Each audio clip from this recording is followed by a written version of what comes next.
भारतीय संस्कृति में यज्ञ, योग एवं आयुर्वेद जैसी अमूल्य विद्याएं हैं, जिसका मूल है वेद। इतिहास की ओर दृष्टि डालें तो भगवान राम, भगवान कृष्ण से लेकर राजा महाराजाओं, ग्रामवासियों व अरण्यवासी ऋषियों की कुटियों तक नित्य व नैमित्तिक यज्ञों का प्रचलन देखने को मिलता है। कि छोटा सा हवन कुंड एक अपने घर के अंदर रख लिया और हर दिन छोटी छोटी आम, पीपल, बरगद, गुलर या गाय के गोबर के उपले या स्टिक लेकर के छोटा सा हवन 7 मिनट का समय दे दिया, तो सबसे पहला लाभ मैंने क्या बताया था?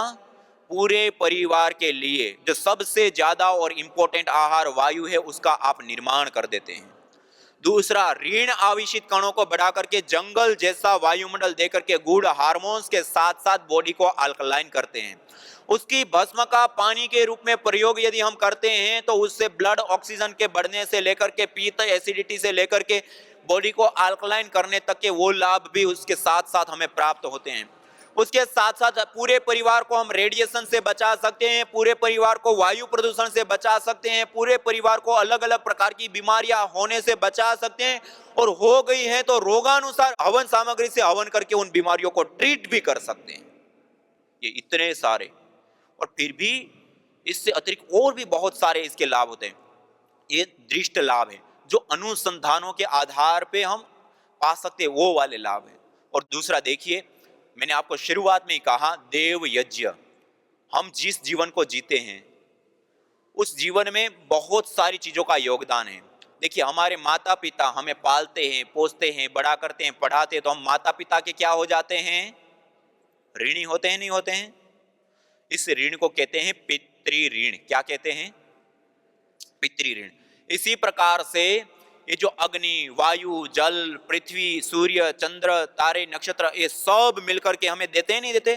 सूर्य देवता रोशनी देते हैं, वायु देवता हमें प्राणवायु देते हैं, जल देवता हमें जीवन देते हैं, धरती माता हमें धारण करती है। ये पांचों तत्वों से ही हमारा ये तन बना है, ये पांचों तत्वों से ही हमारा पूरा पर्यावरण बना है, इसी के बीच में हमारा जीवन चलता है। हम इन सारे दाना देव वो हमें दे रहे हैं, इसलिए वो देव है। अग्नि, वायु, जल, पृथ्वी आदि ये देव है, वो हमें दे रहे हैं, हम ले रहे हैं। अब हम ले रहे हैं तो उन देवताओं के क्या हो गए हैं? हम ऋणी। इसको कहते हैं देव ऋण। क्या कहते हैं? हम जब यज्ञ करते हैं, हवन करते हैं, तो उस हवन से ये पांचों तत्वों का शोधन होता है, पोषण होता है, उसका संवर्धन होता है। ये पांचों तत्व संतुलित होते हैं। अयम यज्ञो भुवनस्य नाभि। यह यज्ञ एक संपूर्ण चराचर भूमंडल की नाभि है। जैसे माता के गर्भ में शिशु होता है, बालक होता है, उसका पालन पोषण कहां से होता है? नाभि से। ऐसे ही इस ब्रह्मांड का ये पंच तत्वों का पोषण, संवर्धन ये यज्ञ रूपी नाभि से होता है। और वेद में बताया, वसोह पवित्रमसि द्योरसि पृथ्वीरसि मातरिस्वानो धर्मोऽसि परमेण धामना द्रिहस्व माह्वार्माते यज्ञपतिम वार। वसोह पवित्रमसि, यह यज्ञ पवित्रता का हेतु है। वसो पवित्र द्योरसि, यह द्युलोक में स्थित होने वाले, पृथ्वीरसि पृथ्वीलोक में स्थित होने वाला, उनको संतुलित करने वाला है। द्योरसि पृथ्वीरसि मातरिस्वानो धर्मोऽसि, मातरिस्वान कहते हैं वायु को, वायु में भी स्थित होने वाले, वायु का शोधन, पोषण और संवर्धन करने वाला है, उसके अंदर जीवनी शक्ति का संचार करने वाला। मातरिस्वानो धर्मोऽसि परमेण धामना द्रिहस्व। जिन जिन स्थानों पर यह यज्ञ होता है वो स्थान परम धाम बन जाते हैं। हमें मंदिर पे जाने की आवश्यकता नहीं पड़ेगी, हमारा घर ही मंदिर बन जाएगा। परमेण धामना द्रिहस्व माह्वार्माते यज्ञपति वार्षित। है मनुष्य, तो इस यज्ञ का त्याग कभी भी मत कर। ये प्रकृति के पालन पोषण के लिए बहुत उत्तम विद्या है, और हमारा ये उत्तरदायित्व है प्रकृति के प्रति।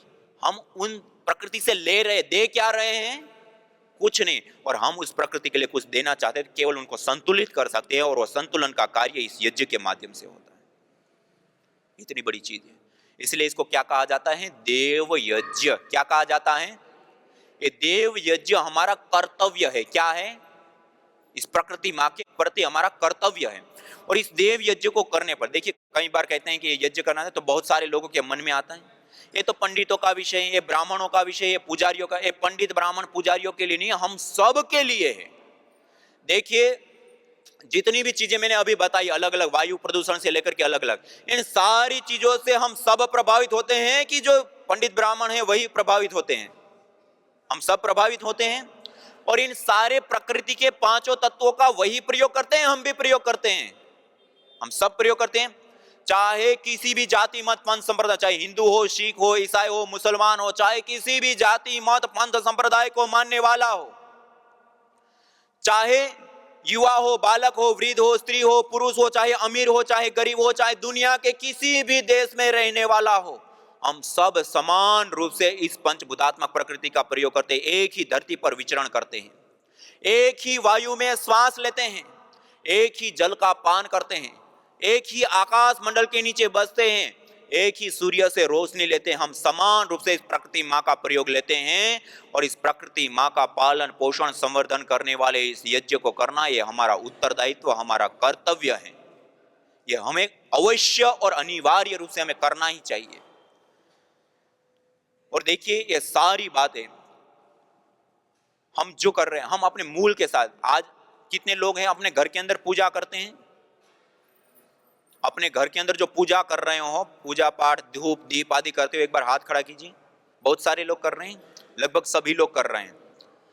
आप वेद उपनिषद दर्शन आदि सब शास्त्रों में जो हमारे मूल वेद है, उसमें कहीं पर भी आप जाकर के देखेंगे तो सभी जगहों पर देव पूजन, ईश्वर की आराधना यज्ञ के माध्यम से करने के लिए लिखा। अग्निर्वै देवानाम मुखम, सब बोलिए, अग्निर्वै देवानाम मुखम। ये जो यज्ञ की अग्नि होती है वो सारे देवी देवताओं का मुख होता है, और मंत्रोच्चारण पूर्वक जब इस अग्नि के अंदर हम आहुतियां देते हैं तो उससे सारे देवी देवता प्रसन्न होते हैं, तृप्त होते हैं, पोषित होते हैं। इसीलिए वास्तविक पूजन है, हम पहले यही पूजन करते थे। हमें शॉर्ट फॉर्म चाहिए, यहाँ पर अग्नि, तो हमने एक दीपक जला लिया, अग्नि की साक्षी ले लिया। यहाँ पर अलग अलग जड़ी बूटियों का धूम्र होता है, हमने धूप बत्ती अगरबत्तियां बना ली, उसको जला लिया। और आज तो वो धूप बत्ती और अगरबत्ती, अगरबत्ती जो अगर नाम की औषधि होती है, जड़ी बूटी होती है, लकड़ी होती है, उससे बनी हुई बत्ती को अगरबत्ती कहते हैं। और आज तो अगरबत्ती के नाम पे भी पता नहीं क्या क्या हो रहा है। हमें मूल से जुड़ना है, यह मूल हमारी पूजा पद्धति है। 7 मिनट अपने घर के अंदर जरूर कीजिए, देवी पूजन भी होगा, ईश्वर की आराधना भी होगी, मनोकामना की पूर्ति भी होगी, पुण्यों की प्राप्ति भी होगी। अलग अलग प्रकार की इन सारी समस्याओं से स्वयं भी बचेंगे, पूरे परिवार को भी बचाएंगे, और इस प्रकृति माँ के पालन और पोषण के लिए सबसे बड़ा आपका योगदान होगा यदि इतना छोटा सा हवन कुंड आपने घर के अंदर लगा लिया। और एक कोई कर्मकांड, एक पूजा पाठ मात्र नहीं है, विशुद्ध साइंटिफिक वैज्ञानिक कर्म है, एक नैनो टेक्नोलॉजी है, एक केमिस्ट्री है। तो इस कार्य को हमें अवश्य ही अपने जीवन में धारण करना चाहिए और अवश्य ही हमें अपने जीवन में इसको करना चाहिए। और इतना हमने कर लिया तो इसके विभिन्न प्रकार के लाभों को हम प्राप्त करेंगे। और देखिए सबसे महत्वपूर्ण बात, हम जिस जीवन को जी रहे हैं वो जीवन किस आधार पे हमें मिलता है, किस आधार पे मिलता है? आप लोगों ने योग दर्शन पढ़ा होगा तो महर्षि पतंजलि जी ने क्या कहा, जाति, आयु और भोग हमें अपने पूर्व जन्म में किए हुए कर्मों के आधार पे प्राप्त पुण्य और पाप कर्माशय के आधार पे मिलता है। अब इस जीवन में हम आ गया जाति, जाति माने क्या? मनुष्य, कीट पतंग, पशु पक्षी आदि किसमें जाना है, हमें मनुष्य जाति मिल गई। जाति के बाद आयु, आयु को देखिए, एक व्यक्ति को देखिए जन्म होते ही मृत्यु को प्राप्त हो जाता है, युवावस्था बाल्यावस्था में ही चला जाता है, उसमें भी मान लो हमें चिरकाल आयु मिल गई। आयु के बाद भोग, इस मनुष्य जीवन में आने के बाद मिलने वाली सुख सुविधाएं। हम एक व्यक्ति को देखें तो उनके पास बहुत सारा नॉलेज है, बहुत सारा ज्ञान है, उनके पास पैदा होते ही अरबों खरबों की संपत्तियां होती हैं। और एक व्यक्ति को देखें तो पैदा होते ही 2 बूंद दूध भी पीने को प्राप्त नहीं होता है। एक व्यक्ति को देखे रात दिन मेहनत कर रहा है, अपने बच्चों को नहीं पढ़ा पाता है। और एक व्यक्ति को देखे घंटा 2 घंटा इधर उधर कुछ काम करता है और लाखों करोड़ों का मालिक बन जाता है। एक व्यक्ति को देखें बीमार हो जाए तो कोई पानी पूछने वाला नहीं होता, उनको कोई दवाई देने वाला नहीं होता है। और एक व्यक्ति को देखें छींक भी आ जाए तो पीछे 10 डॉक्टर खड़े होते हैं। ये सारा का सारा किस आधार पे मिलता है? पुण्य के आधार पे। हमारे जीवन का मूल केंद्र बिंदु होता है पुण्य। और मनुष्य जीवन में आकर के अथाह और अनंत पुण्यों को प्राप्त करने वाला, पुण्यों की कृषि, पुण्यों की फैक्ट्री कोई है तो वो यज्ञ हवन अग्निहोत्र है। आपने अपने घर के अंदर छोटा सा हवन कुंड लगा दिया और प्रतिदिन हवन कर लिया तो इतने पुण्य मिलेंगे, जन्म जन्मांतर हमारे सुधर जाते हैं। और यदि ये नहीं किया तो इस मनुष्य जीवन में जितने पुण्यों का हमने संचय किया है उसका भोग कर रहे हैं, फिर अगले जन्म में डिस्कवरी में आएंगे और हवन आदि करेंगे और पुण्य प्राप्त करेंगे तो आस्था पर आएंगे। आस्था पे आना है, डिस्कवरी में आना है। हाँ, तो इसके लिए भी हमें पुण्य चाहिए और वो पुण्य इसके माध्यम प्राप्त होता है। और दूसरा देखिए, हम एक अदृष्ट अध्यात्म, बहुत सारे लोग मनोकामना की पूर्ति के लिए मंदिरों में और अलग अलग स्थानों पे जाते हैं। हम शास्त्रों में हर जगह पर हम कल्प वृक्ष की बहुत बात सुनते हैं ना। कल्प वृक्ष सबने सुना है, ना किसी ने अनुभव किया ना किसी ने देखा, लेकिन वास्तविक कल्प वृक्ष इष्ट काम दुख सर्व काम दुख सत्या संतु यजमान से कामा, जगह जगह पर, स्थान स्थान पर, हर एक शास्त्र में यज्ञ के द्वारा मनोकामना की पूर्ति, यज्ञ के द्वारा इच्छित वस्तुओं की प्राप्ति के बारे में जगह जगह पर दिया है। और सबसे बड़ा उदाहरण प्रभु श्री राम, जैसे राजा को उनके संकल्पित यज्ञ के कारण से प्राप्ति, मनोकामना की पूर्ति, कितना बड़ा उदाहरण है। और हर जगह पर बताया, पूजन भी इसके माध्यम से, और अग्नि में हवन करने के बाद, पूजन करने के बाद जो भी प्रार्थना करता है उसकी सत्याह संतु यजमान से कामा, उसकी सारी मनोकामनाएं पूर्ण होती है। मनोकामना को पूर्ति का भी सबसे बड़ा साधन है, पुण्यों की प्राप्ति का भी सबसे बड़ा साधन है। और उसके साथ साथ एक अनुष्ठान, मानवीय चेतना का उत्कर्ष का, जब हम एक मंत्रों के माध्यम से अनुष्ठान की बात प्रतिदिन यज्ञ करते हैं तो एक अदृष्ट शक्तियों से हम युक्त होते हैं, सिद्धियों से युक्त होते हैं। हमारे पंच प्राण पंच उपराण के पोषण के साथ साथ मूलाधार से लेकर के सहस्रार पंच अष्ट चक्रों में ऊर्जा, एनर्जी, शक्ति का फ्लो बढ़ता है और मानवीय चेतना का उत्कर्ष कर हमें अति मानस चेतना की ओर अग्रसर करता है। एक आध्यात्मिक अनुष्ठान है। आध्यात्मिक जीवन में उच्च सोपान की ओर जाने के लिए एक सबसे बड़ा साधना पद्धति भी यह यज्ञ है। मानी, इस यज्ञ को करने से दृष्ट लाभ भी प्राप्त होते हैं, अदृष्ट लाभ भी प्राप्त होते हैं, भौतिक लाभ भी प्राप्त होते हैं, आध्यात्मिक लाभ भी प्राप्त होते हैं। विभिन्न प्रकार के अलग अलग अनंत और अथाह लाभों को देने वाला यह यज्ञ है। यज्ञ सार्वभौमिक, वैज्ञानिक और पंथ निरपेक्ष पावनी परंपरा है।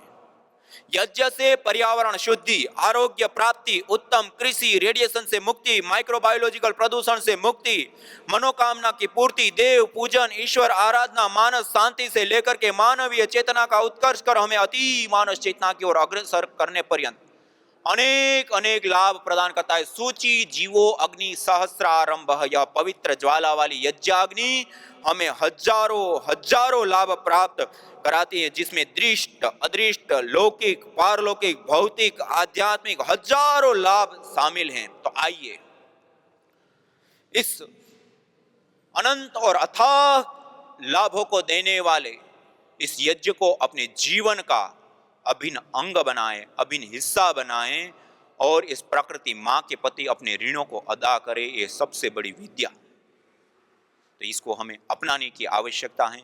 मैं आशा करता हूं कि मनुष्य जीवन में आकर के 10 मिनट का ऐसा कर्म है जो 24 घंटे में एक बार कर दो और इतने सारे लाभ प्राप्त होते हैं जिससे जीवन पूरे संभल जाए। आप ही बताइए कोई ऐसा कर्म जो मनुष्य जीवन में हमारे द्वारा किए जाने वाला हो, 10 मिनट के अंदर संपन्न होने वाला हो और इतने सारे लाभ हो, है कोई? इसीलिए इस यज्ञ को कहा, मनुष्य के द्वारा जितने भी कर्म किए जाते हैं ना, उन कर्मों में सबसे श्रेष्ठतम कर्म यज्ञो वै श्रेष्ठतमम कर्म, सबसे श्रेष्ठतम कर्म यज्ञ को कहा है। हमें करना चाहिए, नहीं करना चाहिए? कितने लोगों के मन में ऐसी इच्छा है कि अपने घर के अंदर 5-7 मिनट, कुछ नहीं आता तो अग्नि प्रदीप करके गायत्री मंत्र से अपने घर के अंदर चावल होते, गाय का घी होता है, उसी से 11 आहुति या 21 आहुति दे देंगे। कितने लोग इतनी इच्छा करते हैं कि अपने घर में हमें करना है? सब लोग करेंगे? एक बार अपने लिए जोरदार का। हाँ, ये देवीय कर्म है, एक अनुष्ठान है, दृष्ट अदृष्ट आध्यात्मिक सभी प्रकार के लाभ देने वाला है। ये हमारी संस्कृति की मूल है। क्या है? संस्कृति का मूल है, ये जड़ है। जैसे कहते हैं ना, पेड़ होता है, पेड़ अपनी जड़ को छोड़ दे तो क्या हो जाता है? क्या होता है? सूख जाता है, नष्ट हो जाता है, अपने अस्तित्व को खो देता है। ऐसे ही हमारी संस्कृति मानव समाज की जड़ होती है, और उसको हम अपना करके रखेंगे तो ये सारे लाभों को हम प्राप्त करेंगे। तो ये लाभ तभी प्राप्त होंगे जब हम करेंगे। कब करें हम सब मिलकर के यज्ञ? तो आइए अगले क्रम में हम सब मिलकर के यज्ञ करेंगे। तो जो भाई बहन के पास हवन कुंड है वो मेरे साथ साथ जैसे जैसे मैं यहाँ बताऊंगा अपने साथ साथ तैयारी करते जाएंगे। इस प्रकार से 2 समिधाओं को काट करके ऐसे लगाना है। बहुत छोटी भी नहीं काटना है और बड़ी भी नहीं। अब ये जो छोटी छोटी 2 समिधा लगाई, इससे थोड़ी सी आधा इंच बड़ी 4 समिधाएं बस। अब इन सारी समिधाओं को गाय का घी है, उस गाय के घी को इस घी के पात्र के अंदर ले लिया। इस पात्र के अंदर लेने के उपरांत अब हम श्रू के माध्यम से, और जमा हुआ घी हो तो उंगली के माध्यम से ये समिधाओं को गीला कर लीजिए। ऐसे पतला पतला घी पूरी समिधा में लगाइए सब लोग, और प्लेट के अंदर रखना है। जो 2 प्लेट है ना, एक प्लेट के अंदर समिधा रख लीजिए और एक प्लेट के अंदर जड़ी बूटियां जो सामग्री है वो हवन कुंड में अभी नहीं लगाएंगे, पहले तैयारी कर लीजिए सारी। एक आचमन पात्र के अंदर सभी ने पानी ले लिया। ऐसे ही आप कलश के अंदर भी थोड़ा सा पानी डाल करके और ईशान कोण में रख दें, कलश में भी। और एक दीपक होगा आपके पास, देखिए दीपक के अंदर एक बाती बना करके रुई की बाती लगा दिया, और उसके अंदर भी 2 चम्मच गाय का घी सिंचित कर दीजिए। रुई बाती भीग भी जाएगी, और 1 आध चम्मच और एक्स्ट्रा घी। दीपक को तैयार कर लीजिए। आपने जो सामग्री ली है उसमें से इतनी सामग्री लीजिए। इतनी सामग्री लेकर के हवन कुंड के तल में डाल दीजिए, ऐसे बिछा दीजिए। हवन कुंड के तल में सामग्री को डालिए, और अब उसके ऊपर जो रुई लिया है, रुई पतली पतली बनाई है ना, जो इसको बिछा देना है। बीचों बीच बिछा दीजिए, ऐसे बाती की तरह नहीं लगाना है, बिछा देना है, पतली पतली करके बिछा दीजिए। अब उतना घी उसके ऊपर डालिए कि वो रुई गीली हो जाए। रुई को गीली कर दीजिए अच्छे से, इतना घी डाल दीजिए उसके ऊपर। रुई को गीला करके डालेंगे।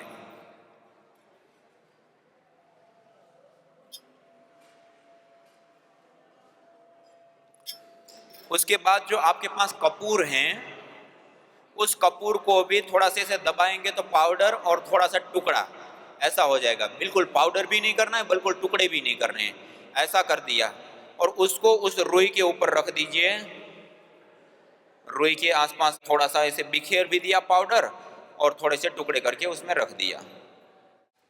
अब नीचे में जो हमने पहले 2 समिधाएं काटी थी ना, वो 2 समिधाओं को लीजिए और हवन कुंड के सबसे नीचे वाले भाग में ऐसे 5-5 में 2 समिधा लगानी। बिल्कुल नजदीक भी नहीं, और हवन कुंड की दीवार से भी दूरी हो और नीचे से भी दूरी हो। 2 समिधाएं हमने ऐसे लगाई, बीच में रुई और कपूर डाला है। हम जब प्रदीप्त करेंगे तो वो लो सीधी बीच से ऊपर उठेगी।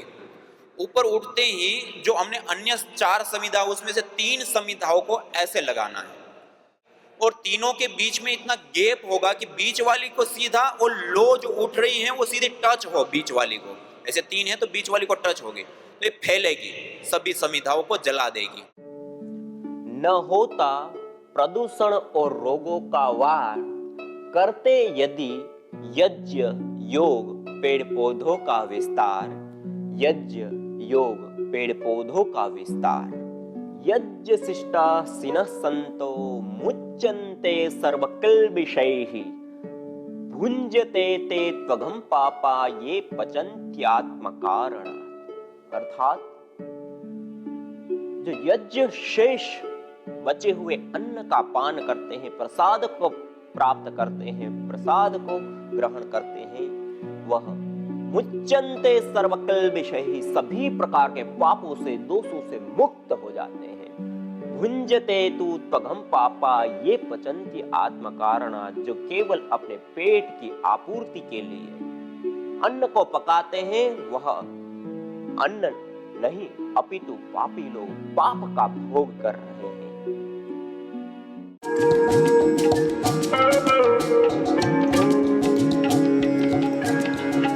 संततिष्टि हवन सामग्री, जो विशेष करके शालपर्णी, कृष्णपर्णी, बेल छाल, अर्नी, पंचांग, शोनाक, गंभारी, पुत्र जीवक, शिवलिंगी बीज, अपामार्ग पंचांग, गाजर बीज, सौंठ, अजवायन, दारू हल्दी, शतावरी, मुलहठी, वचा, देवदार, शीशम पत्र, जलजामिनी, नागकेशर, गोखरू पंचांग, अशोक छाल, सुपारी, ओंच बीज आदि विशेष औषधियों से निर्मित इस संततिष्टि हवन सामग्री से हवन करने पर उत्पन्न धूम्र के अंदर आर्क, लिमोनिन, बेटा मेथाक्सिन एसीटेट, फोलिक एसिड जैसे विशेष मॉलिक्यूल्स, कंपोनेंट्स, फाइटोकेमिकल्स पाए जाते हैं, जो निसंतानता,